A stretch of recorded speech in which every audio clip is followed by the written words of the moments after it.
Hello, beautiful people. Welcome once again to Exhibit Africa Inc. This is yours truly, Christine. I'm back once again to share another beautiful country from the continent of Africa. As you may or may not know, we've been on a series in chronological order from the first letter A for Algeria all the way to letter T as we head to Tunisia. If you've missed any of the series in between of any of your favorite country, please don't hesitate to check in on our series either on TikTok or on YouTube so you can catch up on your favorite country. Without any further ado, please let's get started with Tunisia. So as far as Tunisia goes, as usual, I'm gonna be talking about the alternative names. We're gonna be getting some orientation about Tunisia. We're gonna find out where Tunisia is located, the population of Tunisia, the languages, some of the symbolism in Tunisia, and its ethnic background, ethnic history and relations, and so much more. So please get comfortable, get ready, let's get rolling. So today's fun and interesting facts are brought to you by courtesy of Exhibit Africa Ubuntu Initiative, compiled by everyculture.com, read to you by yours truly, Christine. So let's get started. So the alternative names for Tunisia are the cultural name for Tunisia is Tunisian. The alternative names are the Republic of Tunisia or Tunisian Republic. In Arabic, the name of the capital, Tunis, includes the whole country. The old Roman province of Africa under the Arabs became the first Afriqiya, then later Tunisia. Now, before we carry on with Tunisia, with the orientation, I just want to let you know that some of the events that I'm going to be covering today will be outdated or backdated.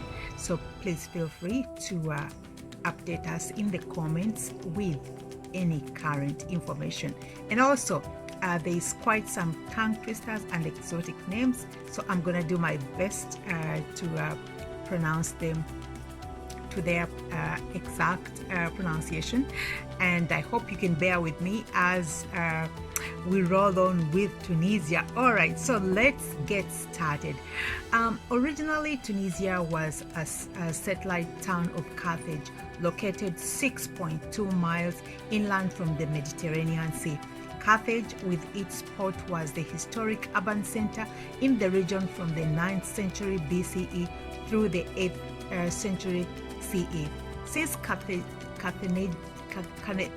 Carthaginian times, the rural hinterland around Carthage, later Tunis, was approximately corresponded to the contemporary boundaries of Tunisia.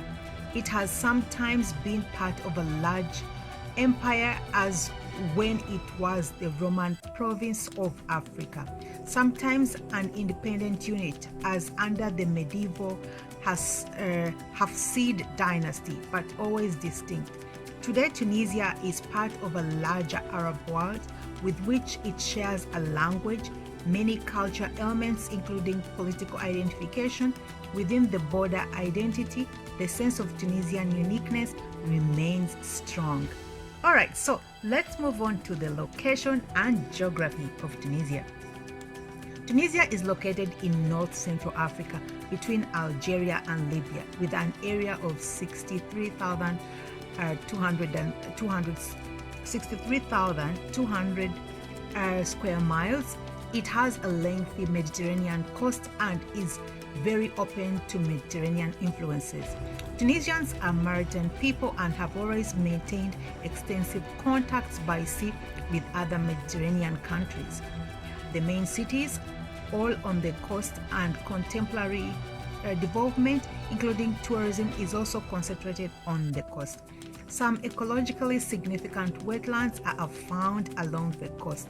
From a physical and economic point of view, there is considerable variety in the country, from oak forest in the north to open desert in the south, but the physical variety has not produced a cultural variety.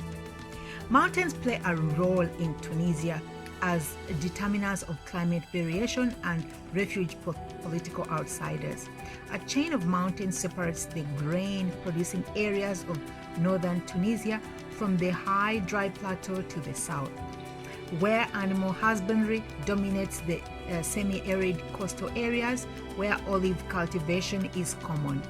The highest point is Mountain Ash Shanabi near Al-Qasirin at 5,050 feet.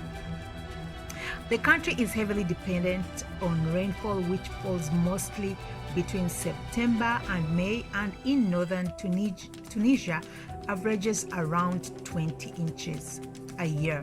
The mountains in the northwest attract heavier rain, even snow in the winter. The longest river in the country is Medjed, which rises in Algeria and flows through Tunisia to the sea. Many drainage systems end in serene lakes. Southern Tunisia extends in the Saharan desert and includes some notable oases. People live wherever there is water. Now, let's move on to the demography of Tunisia. In the 1994 census, Tunisia's population was 8.785 and 711 people. In 2000, the population was estimated at 9.6 million, with a natural increase rate of 1.6. Now, that could be up or down as we speak. Please, if you have any updated information, feel free to share. The urban population is 64% and tending higher. About 19% of the population lives in Greater Tunis. The adult literacy rate is 69%, 58 for women and 80 for men. And life expectancy is 70 years, 69 for men and 71 for women. The per capita gross domestic product, which is the GDP, is $2,000, 283 US dollars, of course, in 1998. The United Nations Development Program report for 20,000 plus Tunisia. For 2000 plus Tunisia in the middle rank of development, ranking 101st out of 174 countries. Almost all Tunisians are Arab-speaking Muslims. Berber languages are spoken in a few villages in southern Tunisia, and there is a small remnant of the historic Jewish population, now concentrated in Tunis and on the island Djerba of the southern coast. Before the migration of Jews to Israel and France, most towns had a small Jewish community, and Tunis itself was 10 to 15% Jewish. Neither of these minorities now reaches 1%. Let's check out the linguistic affiliation. The language of Tunisia is Arabic. As elsewhere, the spoken language differs considerably from the written language. The regional dialects are tending to disappear under pressure from mass media centered in Tunis. The regional dialects, the main second language is French. The education system is geared to produce a bilingualism in French and Arabic, with a few elite schools now focusing on English. Only a minority of Tunisians, however, are comfortable in French. Fluency in French is a status marker, and so social considerations, as well as the practical ones of an opening to the world, which have impeded full Arabization. Knowledge of other European languages is largely a function of television exposure and tourism. Let's check out the symbolism. Perhaps because Tunisia is a relatively small and homogeneous country, the sense of national identity is strong. It's constantly maintained by reference to recent national history, particularly the struggle against French colonization between 1881 to 1956, and the subsequent efforts to create a modern society. The struggle was more political than tactical than I beg your pardon. The struggle was more political and tactical than violent, though there were some violent outbursts. The narrative is constantly rehearsed in the sequence of public holidays, in the names of the street, and in the subject matter of films and television shows. The sense of difference is also reinforced by the achievements of the national football or soccer team in international competitions. The Tunisian flag did not change during or after the colonial period. The flag has a red star and crescent symbolizing Islam in a white circle in a white circle in a red field. It derives from the Ottoman flag, reflecting Ottoman's suzerainty over Tunisia from the 16th through the 19th centuries. Now let's check up the history and ethnic relations. Emergence of the nation. Tunisia's geographical location has meant that many different people have entered and dominated the country. Probably the original population was the Berber speaking.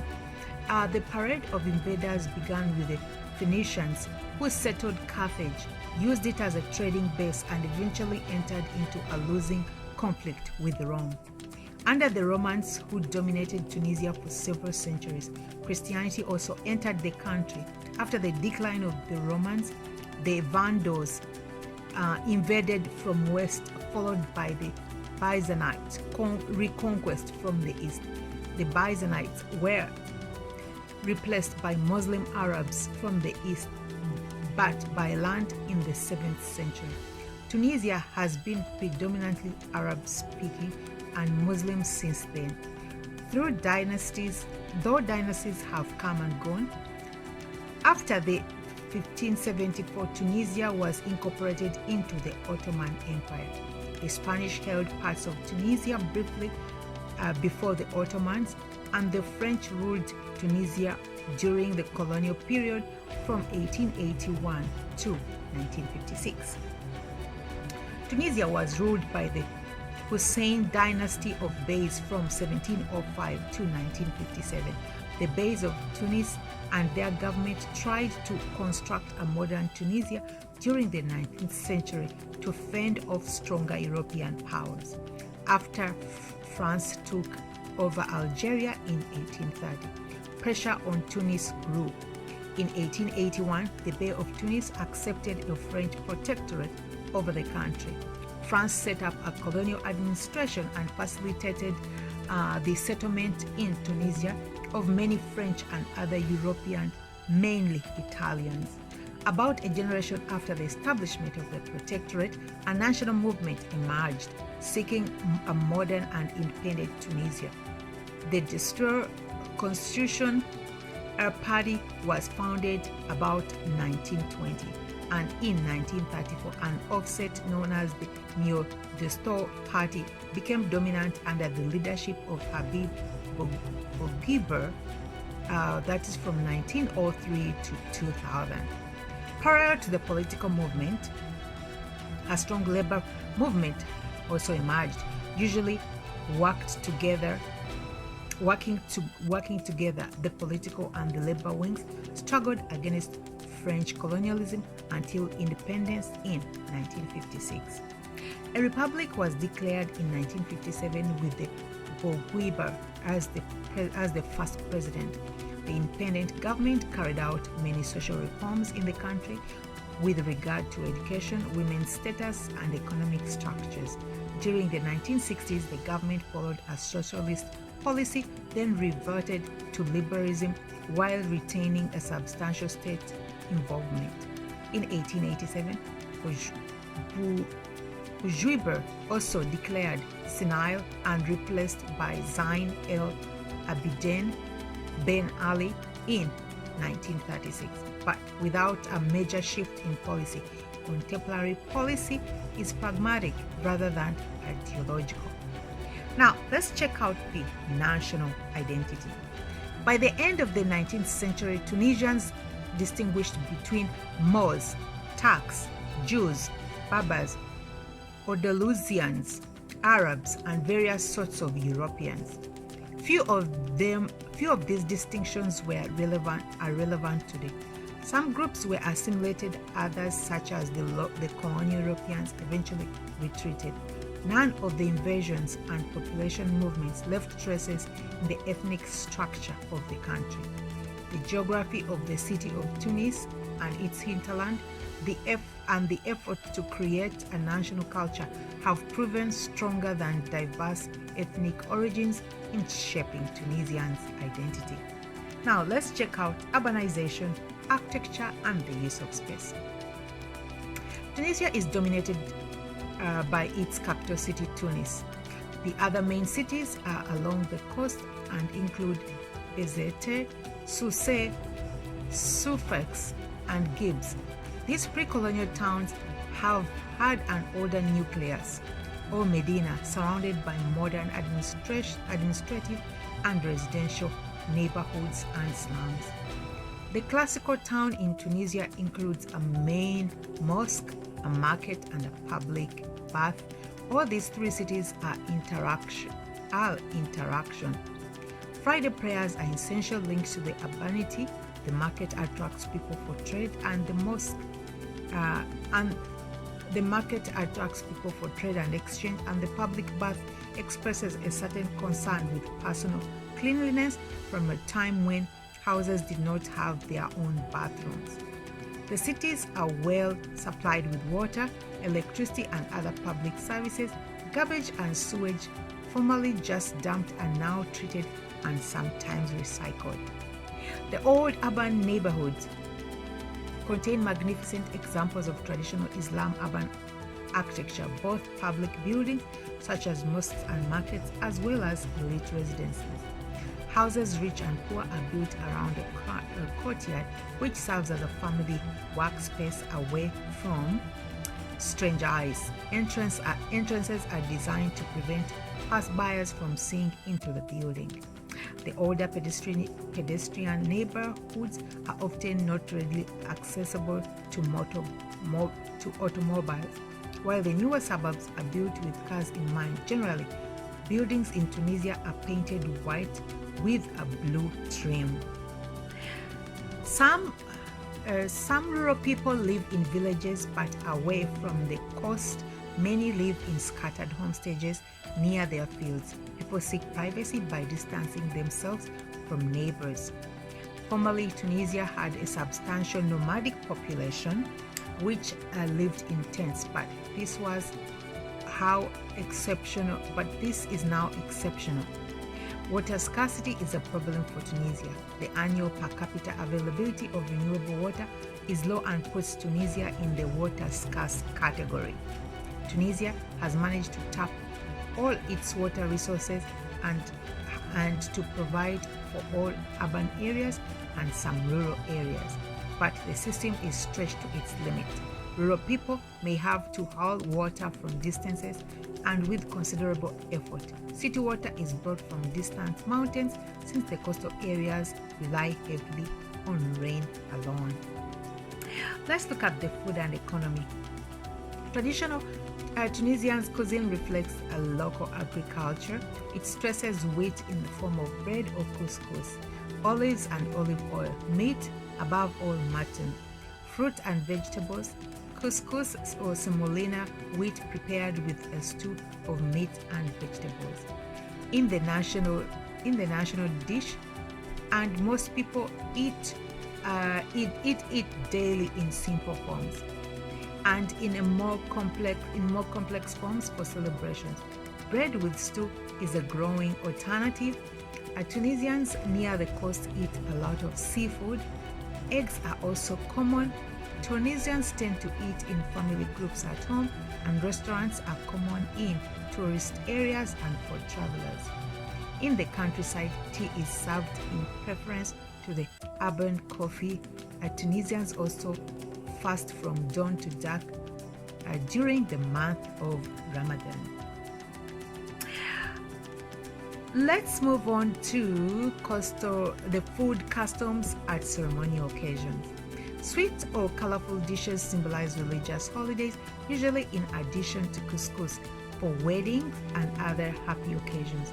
Sweets are added to the couscous, watered, animals are slaughtered for religious gatherings, and the meat is shared among the participants as a way of symbolizing togetherness. Okay, let's move on to the basic economy. Tunisia is historically an agricultural country, and agriculture now absorbs 22% of the labor force. About 20% of the country is farmland. Rain-fed agriculture dominates and concentrates on wheat, olives, and animal husbandry. Wheat is mostly used domestically, and Tunisia is a major world producer of olive oil. Animal husbandry for the domestic consumption is significant, especially sheep and goats, but also cattle in the north and camels in the south. Citrus and other tree crops are produced both under rain-fed and irrigation conditions and are often exported. About 60% of the Arab land is irrigated and is used to grow the full range of crops, but perhaps is most typically used for vegetables and other garden crops. Dates are grown in irrigated oases. The long coastal line orients Tunisians toward the sea and toward fishing. Let's check out the land tenure and property. Traditionally, much agricultural land and urban property was held as a collective property, either undivided inheritances or endowed land. From the mid-19th century, this system has been giving way to the predominance of individual land and property ownership. The state itself is a major property owner.